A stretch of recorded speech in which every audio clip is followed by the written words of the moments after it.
Hi everyone, good day. And this video is actually a refresher for schematic symbols and diagrams. So at this point, I am assuming that if you are accessing this video, you're a bit struggling still or encountering some difficulties into interpreting schematic symbols, interpreting schematic diagrams, and maybe confused as to the difference between these two. So this video is actually designed to those students who have a bit of an experience but cannot actually say or associate themselves to be an experts of the topic. Okay, so this topic is actually covering two key points. Number one, the review of schematic symbols, and number two, the schematic diagram refresher. So again, just before we proceed, I wanted to set the expectations that this video is actually for those students who do not have yet the mastery of the basics of schematic symbols and the interpretation of schematic diagrams. If you think na meron naman na kayong enough knowledge to actually interpret schematic symbols, to actually identify components based on their schematic symbols, and kaya nyo na din mag-interpret ng connections from a schematic diagram, then I suggest you skip this video already because this is more of a refresher, not actually an introductory course. Okay, so going back to uh, our experiences on electronics, electrical circuits, very common term yung schematic symbols. Okay? So schematic symbols generally are graphical representations of electrical and electronic components and is used universally in circuit design. Now, why do we need to use schematic symbols? Alam naman na natin kung anong itsura ng mga components. So why not just use those components instead of converting them into its schematic symbol equivalent? Okay, take note. These schematic symbols are actually simpler in terms of being drawn or mas madali siyang gawin, mas madali siyang isulat into a schematic diagram instead of us actually drawing uh, the exact same look of an LED, the exact same look of a potentiometer with its knob if it is rotary, or the battery.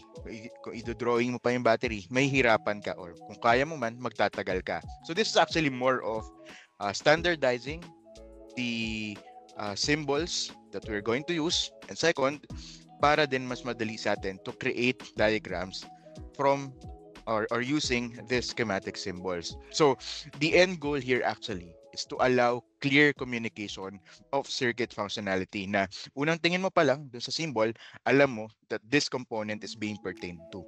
So yun yung purpose ng schematic symbols. Okay? Here are some components and their schematic symbols. So let's start with the LED. LED is a two-terminal device that actually emits light when properly powered. So meron two pins yung LED natin. We have the positive terminal or what we call as the anode, and the negative terminal which we call as the cathode. Okay? So sa schematic symbol ni LED, it actually has a triangle with a bar on its upward uh, point or vertex. Okay, let's repeat that again. It's actually a triangle with a bar on top. Yun yung LED, and then it has two arrows to denote that it is actually a light related device. Okay, so at all times when we're referring to LEDs, okay, LED as a component, ito yung ginagamit natin na schematic symbol.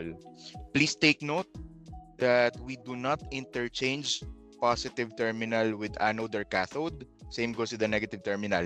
It's always the anode that's the positive terminal or yung P doon sa schematic symbol, and yung cathode naman ang negative terminal, which is yung N doon sa schematic symbol.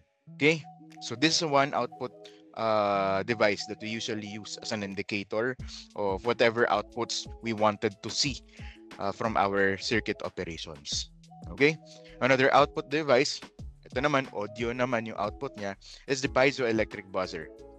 So, kung titingnan natin yung actual device, meron red and black wires that are connected.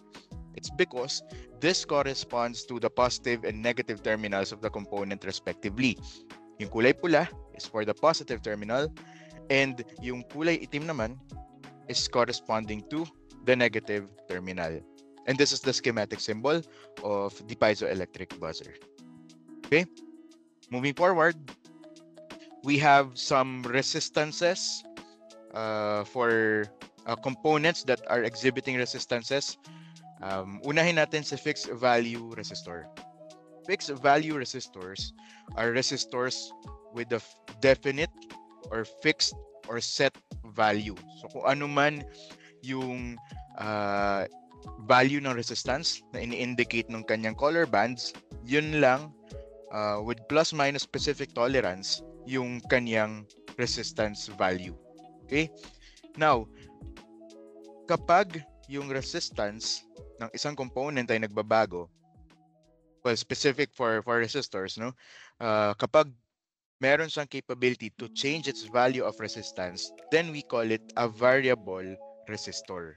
Okay, or a variable resistance. One example is an LDR. Okay, take note yung fixed value resistor natin na schematic symbol is actually composed of zigzag lines, and yung LDR naman, kagaya sa LED, merong dalawang arrows that are included. Ibig sabihin, this is a light-related device or component, which on this case, a light-related resistor. Kasi nga, the amount of resistance is dependent on the amount of light it detects or perceives. Okay? So, the LDR is a general resistor symbol with two arrows. Okay? Next, another type of variable resistance is what we call a potentiometer. Okay? Potentiometer may be a rotary potentiometer or the one with the knob, or yung trimmer potentiometer, which we use a device para maikot natin or ma-adjust natin yung kanyang value of resistance.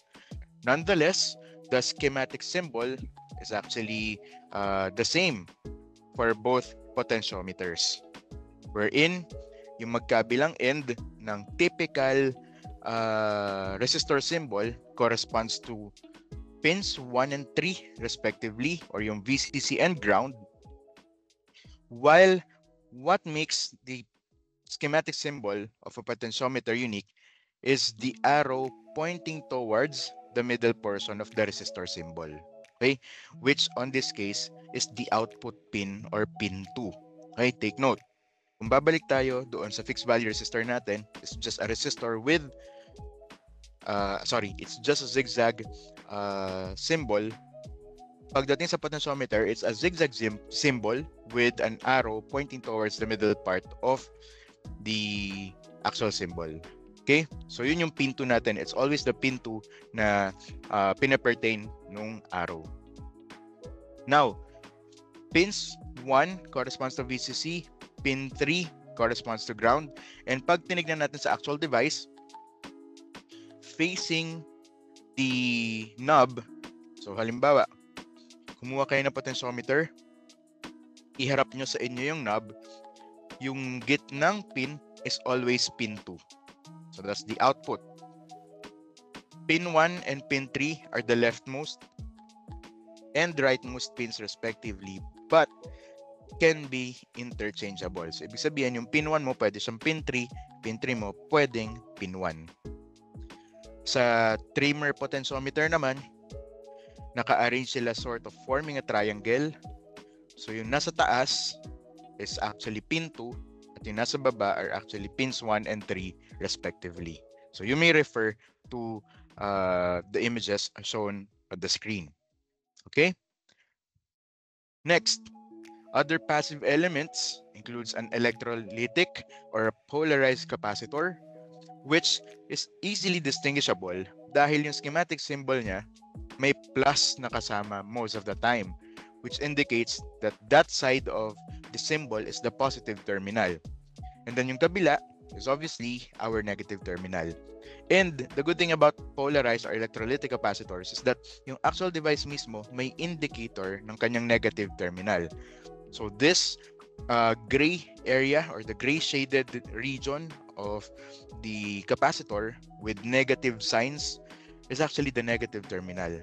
So dito, ibabangga natin yan, ito yung kanyang negative terminal kasi nandun yung gray na shaded region. Ceramic capacitor naman is a non-polarized device. So, ibig sabihin, kagaya ng resistor, pwede siyang magkabaliktad when connecting to a circuit. Next, switches. So, switches are devices naman that either completes or breaks your circuit. Okay? So, meron tayong iba-ibang klase, but these are some of the most common types of switches. We have the dip switch or the toggle switch represented by this schematic symbol. The push button switch, which is represented by this symbol. And the slide switch, which is represented by these symbols. So, you may refer na lang doon sa mga pin numbers nila to properly associate them. Okay? On the other hand, tapos na tayo sa schematic symbols, let's proceed with schematic diagrams. Okay, so schematic diagrams are diagrams that represent the elements of a system using schematic symbols. Basically, these are the diagrams that shows how components are connected together. So, very self-explanatory yung definition, very straightforward. Ang sinasabi lang dito, yung schematic diagrams, ang nagsasabi o nagpapakita kung paano natin i-connect yung mga individual components na involved sa isang circuit. Okay? So, why is it important that we have schematic diagrams? Number one, it helps us document circuits specifically on element connection. And the good thing about it is this is a standard practice. Even the use of the schematic symbols, standard practice yan. Kaya meron tayong isang reference lang ng mga schematic symbols na ginagamit, and if there are variations, it is still easily distinguishable to which component are they associated with. So, ibig sabihin nito, mas madali sa atin malaman, mabasa, or magkaroon ng idea on how the circuit is expected to function kasi right then and there, sa mismong diagram, kita na natin ano yung mga components na kailangan ko and paano sila i-connect sa isa't isa. Okay? This also helps engineers, technicians, educators, and students understand circuit design. So, that being said, let's differentiate schematic symbol and schematic diagram. So, if I have a battery represented by this symbol, resistor, and its symbol, yung LED, also with its symbol, and yung potentiometer with its corresponding symbol, these are schematic symbols. They represent the components alone. Okay, individual components ang nire-represent nila. Now, using the same set of components, let's try to connect them one by one. Halimbawa, yung positive terminal ng battery, connect natin sa one end of the resistor. The other end of the resistor, i-connect natin sa pin 1 or pin 3 ng potentiometer. And then yung pin 2 or the output, i-connect natin sa positive terminal ng LED or our anode. And then yung cathode or the negative terminal of the LED, i-connect natin sa negative terminal ng battery. So, kung titingnan natin mabuti, this is actually a complete circuit with 4 components connected with each other. But, for us to simplify the interpretation, gagamit tayo ng schematic diagram wherein yung actual components, pinalitan natin ng associated symbols nila and then we connect it the same way na kinonect natin yung components kanina. So from battery going to resistor, from resistor going to pin 1 or pin 3 of the potentiometer, pin 2 of the potentiometer going to the anode, and from the cathode going back to the negative terminal of the battery. So ibig sabihin, schematic symbols represents components and schematic diagrams represents or shows connections. Okay, so I hope at this point you are already aware, or you're more knowledgeable now, or more familiar with schematic symbol and schematic diagrams. Okay, let's have an exercise wherein i-interpret naman natin to a breadboard yung isang schematic diagram. Let's use this circuit as an example.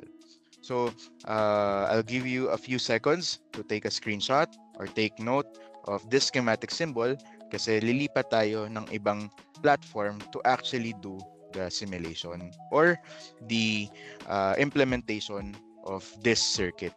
So ang goal natin dun sa exercise na gagawin natin is for us to be able to interpret the schematic symbol, schematic diagram connections and convert it into a breadboard implementation.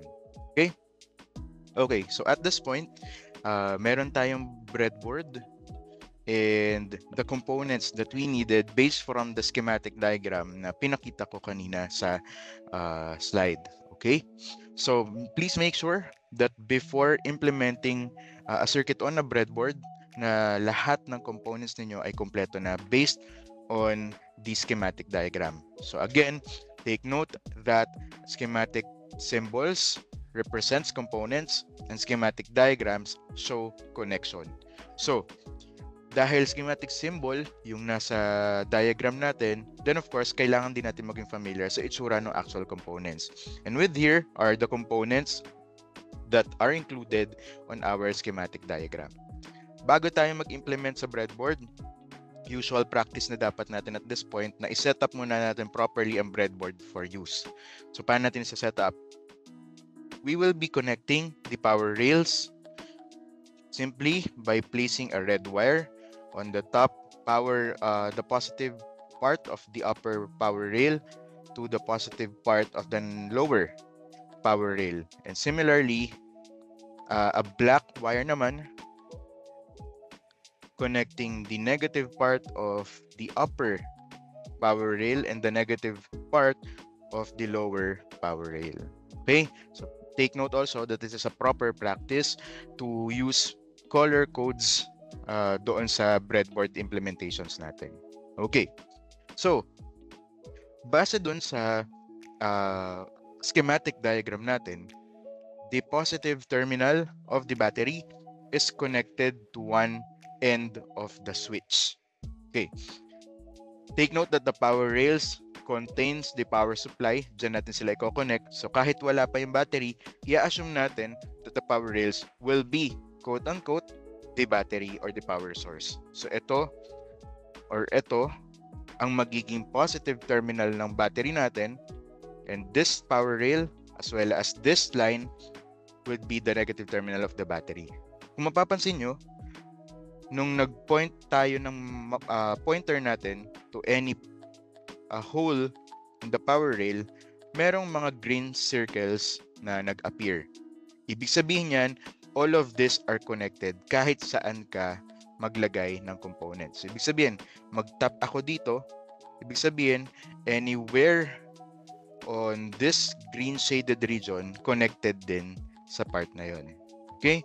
So, going back, from the positive terminal of the battery, ko-connect tayo sa switch. So, ilagay natin yung switch natin dito sa part na to.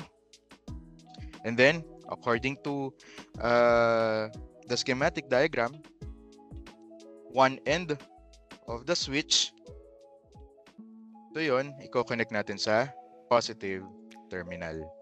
Now, when directly connecting from a component to the power rail, make sure to use proper color coding of wires. So dahil sa positive terminal tayo pumunta, we will use instead a red na wire. Okay? Next, since we have a 555 timer IC, ilagay natin yung 555 timer sa ating center divider. And the indicator here is your pin 1 always. Okay, so pin 1, 2, 3, 4, 5, 6, 7, and 8. So let's follow the pin configuration sa pag-connect natin sa breadboard. So especially for beginners, mas maganda na you finish the connections of an IC pin by pin. Ibig sabihin, tapusin muna natin lahat ng connections ng pin 1 bago natin ayusin ang connections ng pin 2, pin 3, 4, 5, 6, 7, and 8. Okay, so ganun yung gagawin natin ngayon. From pin 1, makikita natin it is just connected to the negative terminal of the battery or the supply. So, didiretso lang tayo dito. And because connected tayo sa power rail via the negative terminal, we will use a black wire. Okay? Next, pin 2 is connected to pin 6. Pin 2 papuntang pin 6. Take note, it is not a good practice that you use jumper wires or spaghetti wires rather in connecting components. Instead, para mas malinis tignan and easily interpreted yung ating connections, we will place wires here, here, and here, meaning from pin 2 going to pin 6. But take note as well na dahil nasa gitna yung connections natin or yung wires natin, we should be using a different color of wire. In this case, gamitin natin yung yellow para easily distinguishable that this refers to the connection of pin 2 and pin 6. Next, yung connection ng pin 2 also is related to a ceramic capacitor. Okay?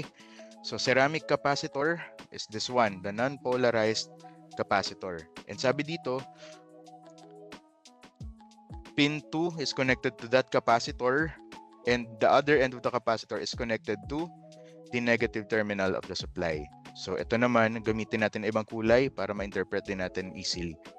Pin 2 going to the ceramic capacitor and then the other end is connected to the negative terminal of the supply.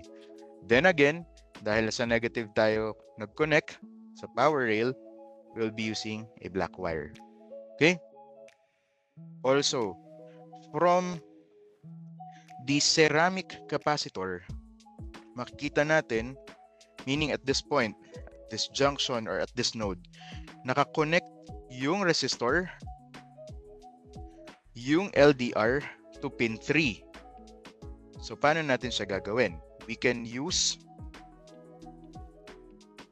connect the LDR first from pin 3.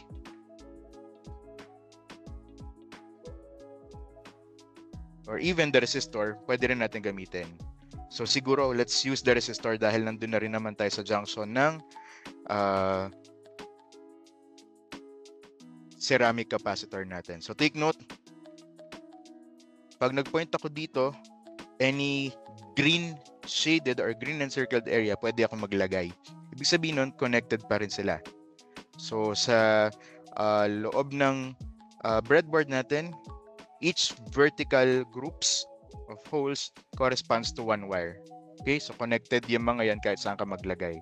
So, pwede tayong tumawid dito para connected yung ating ceramic capacitor to the resistor. Another option is actually reconsider the placement of our ceramic capacitor. So kung titignan natin, dahil magkakaroon siya ng connection sa pin 3 which is also on this side, kailangan mas strategic yung placement natin. So pwede nating tanggalin muna to and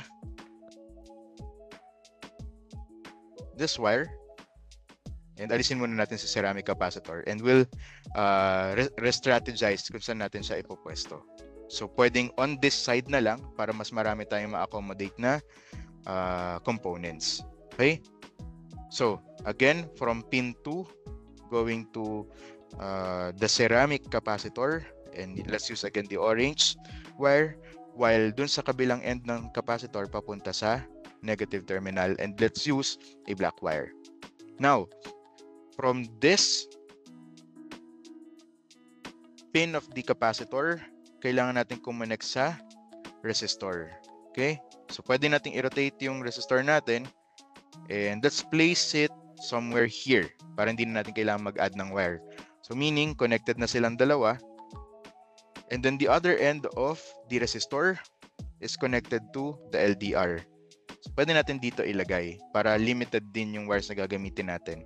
So, on this setup, hindi natin kailangan magdagdag ng wire just to connect the resistor with the LDR kasi ito na yung pinaka-wire niya, yung highlighted region.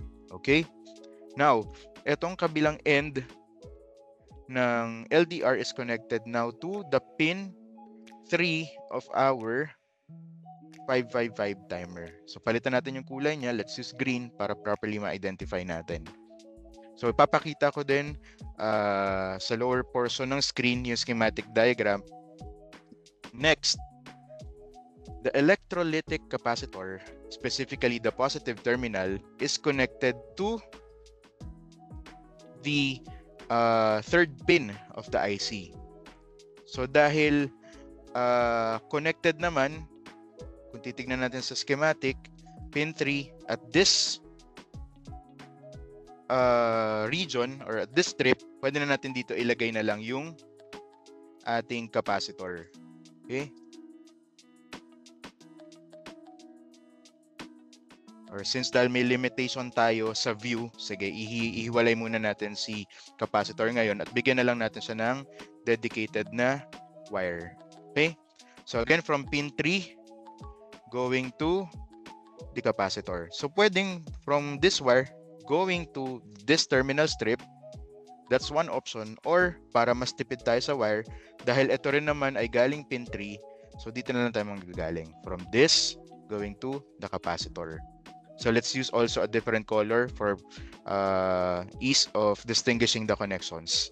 So nakakonect na tayo sa positive terminal, and then the negative terminal is just connected to the positive terminal of the buzzer.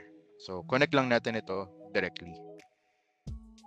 Now the negative terminal of the buzzer is connected to the negative side of the battery. So i-connect natin directly here using a black wire. So tapos na tayo with the pin 3 connections. Pin 4 naman, lagay dito, is connected to pin 8. So gamitan natin ng turquoise na wire. Pin 4 connected to pin 8. Okay? Ulitin natin. Pin 4 connected to pin 8. Okay? Kung mapapansin nyo, yung wire dito, hindi na natin sinagad dun sa dulo kasi again, connected naman na yung isang vertical strip na yan. Okay? And then from pin 8, connected na siya doon sa other side ng switch natin. Okay, so palitan din natin yung kulay and let's use purple this time para madali rin nating mamarkahan later sa schematic diagram natin. Okay, now checking pin 5, wala naman siyang connection so wala tayong ilalagay at all. Pin 6, we have already connected to pin 2. Pin 7, wala rin siyang connection so let's keep it hanging there, and then pin 8 yung natapos natin just now. So we have completed already the schematic diagram implementation of this circuit on a breadboard. So the last step is actually to connect the negative and the positive terminals of the battery to the power rail. Again, using red and black wires to their corresponding terminals. So at this point, kompleto na yung circuit natin and we can actually do a simulation. Okay? So just click Start Simulation and makikita natin as we vary the amount of light being detected by the LDR.